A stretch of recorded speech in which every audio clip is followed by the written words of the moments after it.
My grandmother had just celebrated her 75th birthday when she passed away due to a massive coronary, a neighbor alerting the paramedics when she spotted her motionless body through the kitchen window. She'd made a great deal of friends in her lifetime, so every church pew at her wake was packed to capacity. But I wish I'd left it alone after telling the police what Lydia and I found in my grandmother's freezer a week later. Okra, tomatillos, string beans, my wife mused as she scanned the mason jar covered shelves. We were in the canning room my grandmother had set up in her basement, each glass jar labeled with her neat handwriting. Was there anything she didn't pickle? Most likely my granddad, but even if he'd came back, I doubt she had a jar big enough. Lydia laughed, which helped sand down the tension of our visit's actual purpose.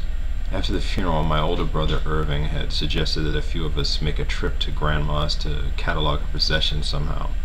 He explained that with her being the spinster that she could be sometimes, there was God knows what stored away that might be valuable. Oddly enough, my brother was suddenly tied up in board meetings exactly when it came time to start the process.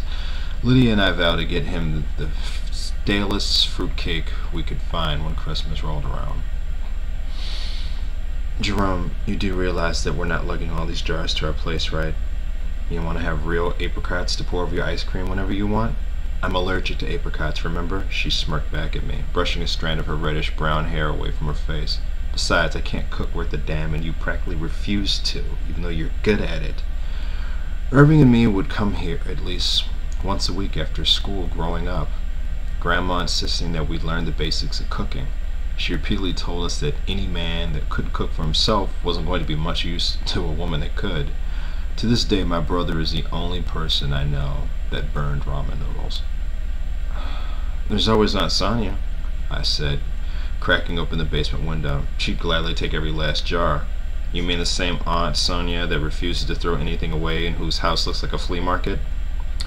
That'd be enabling. Lydia ran her hand over the large beige freezer that sat against the wall, examining the large padlock with curiosity. Your grandmother must have really valued her Mrs. Paul's fish sticks, I take it. I swear she always kept popsicles, frozen cupcakes, and other stuff for when Irving and me came over. Frozen cupcakes. Don't make that face already. They were good. I used to go through 4 of those things before Grandma made me go outside to play. I sort of had a little weight problem as a kid. It must have been a huge one if she had to put a padlock on this thing. This was never on here when we were little, I replied, fumbling with my grandmother's ring of keys for the one that opened it. That had to be something she started doing later on. Locating a die-bolt key, I had the bulky lock off in seconds, setting it aside. I lifted the door, a wave of cold air tickling my nostrils as I gazed down at the assortment of frozen dinners in Ziploc bags. That's way too many Stouffer's dinners for one person, my wife commented. Yeah, they eventually all start tasting alike after a while. I absently looked through the layer of colorful boxes, noticing that there were several large items beneath wrapped in butcher's paper and twine.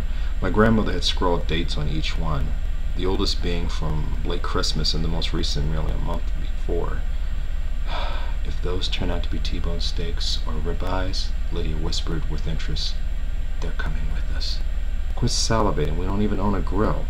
We'll stop past Target on the way home then. Do you have any idea the last time we've had a good steak? Taking the hint, I undid the twine on the nearest one and carefully began opening the paper, the meat like a stone in my hands. I knew that, whether pork or beef, my grandmother probably kept it more out of nostalgia than the intent to actually prepare something this large. She'd ceased holding her famous dinner parties several years after Granddad ran off, the only remaining large gathering being Thanksgiving. The paper had been identified with a small maroon stamp. It was the image of a grinning cow with a large ring through its nose. I was thinking about how that image seemed familiar when my wife gasped, the jar she'd been holding falling from her hand and shattering. It probably wouldn't have been automatically obvious at first glance that what I held in my hand was a human thigh, but the large tattoo of a seahorse was a dead giveaway.